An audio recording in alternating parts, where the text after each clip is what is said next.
Assalamualaikum warahmatullahi wabarakatuh. Saya Rambanan Asfariansa, kelas 10C, ingin menjelaskan salah satu puisi ciptaan Amir Hamzah yang bertemakan spiritual atau ketuhanan yang berjudul Padamu Jua. Sebelumnya saya akan menjelaskan biografi singkat tentang Amir Hamzah dan kemudian disambung dengan pembacaan puisi. Pria kelahiran tahun 1911 pada tanggal 28 Februari di Tanjung Pura, Sumatera Barat merupakan salah satu tokoh pahlawan yang menjadi peletak dasar bahasa Melayu sebagai bahasa persatuan. Kemudian perjuangannya dilanjutkan oleh Chairil Anwar. Beliau tidak seperti para tokoh pahlawan lainnya yang dengan gagah berani mengangkat senjata untuk bertempur melawan penjajah. Akan tetapi, beliau memperjuangkan kemerdekaan dengan membuat karya-karya sastra yang dapat memengaruhi pembacanya dengan kata-kata yang kemas, ganas, tajam, dan lagi pendek. Namun, sayangnya beliau wafat karena dieksekusi di usia yang relatif muda, yaitu di usia 35 tahun, tepatnya pada tanggal 20 Maret 1946 di Kuala Begumit akibat adanya revolusi sosial di Sumatera Timur.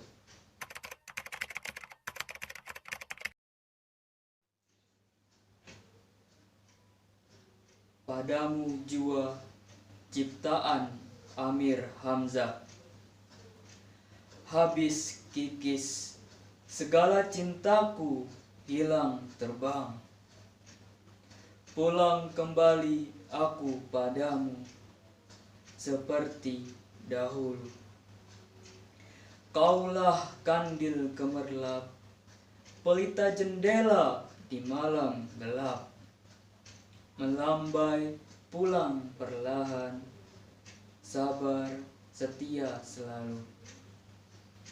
Satu kekasihku, aku manusia, rindu rasa, rindu rupa. Di mana engkau, rupa tiada, suara sayu, hanya kata merangkai hati. Engkau cemburu, engkau ganas, mangsa aku dalam cakarmu, bertukar tangkap dengan lepas. Nanar aku gila sasar, sayang berulang padamu jua. Engkau pelik menarik ingin, serupa darah di balik tirai. Kasihmu sunyi, menunggu seorang diri. Lalu waktu bukan giliranku, mati hari bukan kawanku. Padamu Jua adalah puisi yang mengisahkan tentang pertemuan dua orang kekasih yang telah lama berpisah, yaitu antara beliau dengan kasihnya. Puisi ini banyak menggunakan bahasa simbol dengan konotasi positif, seperti kandil, pelita, sabar, setia, dan darah. Selain itu, banyak juga digunakan kata-kata berkonotasi negatif, seperti kikis, hilang, cemburu, ganas, cakar, lepas, nanar, sasar, dan sunyi. Kata-kata tersebut dapat membantu kita untuk memahami makna dari puisi ini. Oleh karena itu, bisa ditafsirkan pertemuan yang dimaksud adalah pertemuan yang abadi, yaitu setelah kematian. Sedangkan kekasih yang dimaksud adalah Tuhan. Pada bait pertama, dapat kita ambil suatu kesimpulan bahwa ia tidak bisa menghindar dari kekasihnya, Tuhannya. Walaupun cinta itu sampai habis terkikis oleh masa dan hilang terbang ke tempat yang antah berantah, tetap tidak bisa melepaskan diri dari kekasihnya. Pulang kembali aku padamu, kata dalam salah satu baris puisinya. Bahkan untuk menguatkan keteguhan cinta kekasihnya tersebut, beliau menambahkan kata seperti dahulu. Ini menandakan bahwa memang cinta yang diberikan oleh kekasihnya tidak dapat berubah, dan itu tetap dirasakan ketika ia akan menghadapi kematian.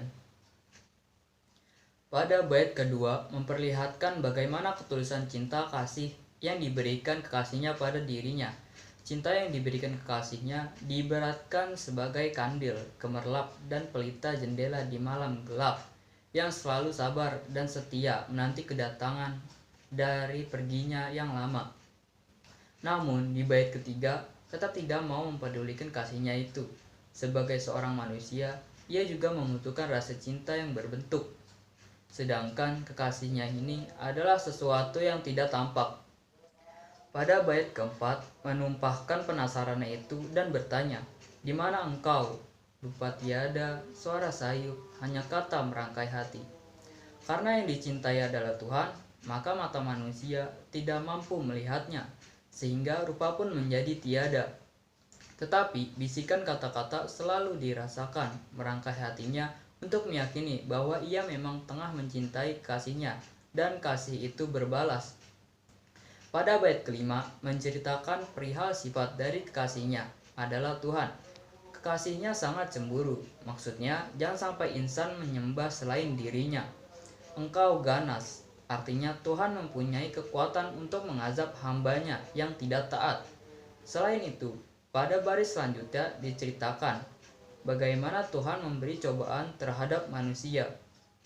Bait ke-6 menunjukkan kepasrahan karena telah dimangsa dan dicakar kasihnya atau diberi cobaan. Ia menjadi nanar dan gila sasar, tak tahu hendak kemana. Ia telah buta arah, karena biar bagaimanapun ia menyadari bahwa ia akan berulang kembali lagi kepada kekasihnya. Ditandaskan lagi, cinta yang diberikan kekasihnya diibaratkan serupa darah di balik tirai, yang seakan-akan pelik menusuk ingin. Benar-benar membuat penasaran dan ingin tahu, dengan maksud menanyakan alasan mengapa ia diberikan cobaan demikian oleh kekasihnya. Pada bait terakhir merupakan puncak pertemuan dengan kekasihnya. Ternyata beliau menyadari bahwa kasih yang diberikan kekasihnya itu sunyi, sepi, karena ia hanya menunggu seorang diri. Itu dirasakan setelah waktu bukan lagi menjadi haknya, dan hari bukan lagi menjadi kawannya. Saat melakukan pulangnya kembalinya itu, yaitu ketika mengalami kematian. Semua karya Amir berpedoman pada sastra Melayu klasik dalam bukunya. Damiri mencontohkan ungkapan Melayu pada sajak Padamu Jua yang menjadi bagian kumpulan nyanyi sunyi. Misalnya, bait pertama sajak itu, "Habis kikis, segala cintaku hilang terbang, pulang kembali aku padamu," atau seperti dahulu. Menurut Damiri, Amir menggunakan gaya ironi khas Melayu, yakni makna yang tersirat berbeda dengan yang tertulis.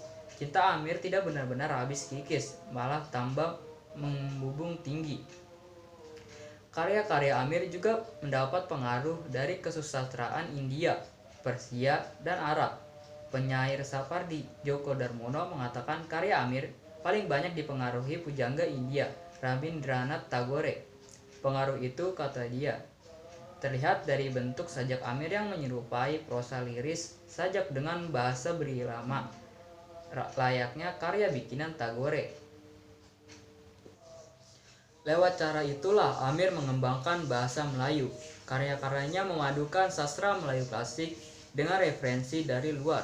Menurut Zenhai, Amir membaca banyak sekali bahan referensi sehingga harus pula membaca banyak rujukan untuk bisa memahami karya-karyanya. Sajak-sajak Amir Hamzah kaya karena menyerap khazanah dari luar Melayu.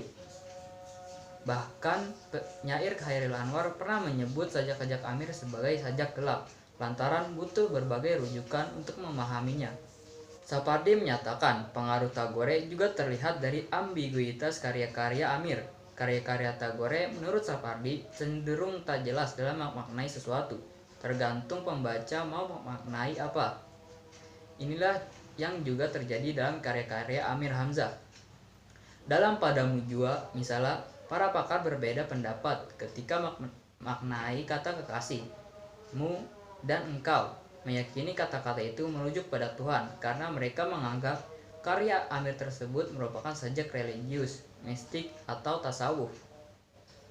Tapi Damiri Mahmud menyatakan Padamu Jua bukanlah sajak religius. Menurut dia, kata-kata dalam sajak itu merujuk pada Ilik Sundari, kekasih hati Amir.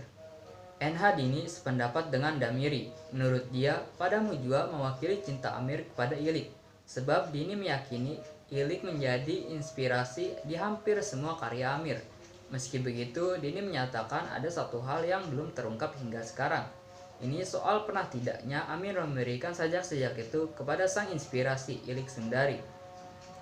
Di sepanjang karirnya sebagai penyair, Amir justru mengembalikan bahasa di masanya ke masa lampau, yakni bahasa yang berkembang di masyarakat lama dan dalam kitab-kitab Melayu klasik. Di samping minatnya terhadap bahasa klasik, perhatiannya pada kesusastraan Timur tampak dalam usahanya menerjemahkan puisi dan menampilkannya dalam antologi Stanggi Timur. Namun yang lebih penting dalam karirnya adalah pembacaan dan studinya atas puisi Rabindranath Tagore, penyair Asia pertama yang dapat hadiah Nobel untuk kesusastraan pada 1913. Sajak-sajak Tagore diterjemahkan ke dalam berbagai bahasa, termasuk bahasa Melayu dan Jawa. Dalam puisi, bahasa tidak hanya berkaitan dengan diksi, tapi juga dengan cara mengaturnya di halaman. Hal yang menyangkut ruang, puisi Tagore umumnya disusun dalam pengaturan ruang yang dikenal sebagai prosa lirik. Di samping itu, ada ciri lain yang khas, yakni penggunaan kata ayu yang tidak diawali huruf kapital. Dua ciri inilah yang rupanya menarik perhatian Amir. Berasal dari sini puisi-puisi beliau ambigu dan menimbulkan makna tasa atau lebih dari satu. H.B. Jasin menyebut Amir Hamzah sebagai raja penyair pujangga baru, tentu karena perannya dalam perkembangan bahasa. Peran dan jasanya dalam hal itu tampak justru dengan memanfaatkan bahasa klasik.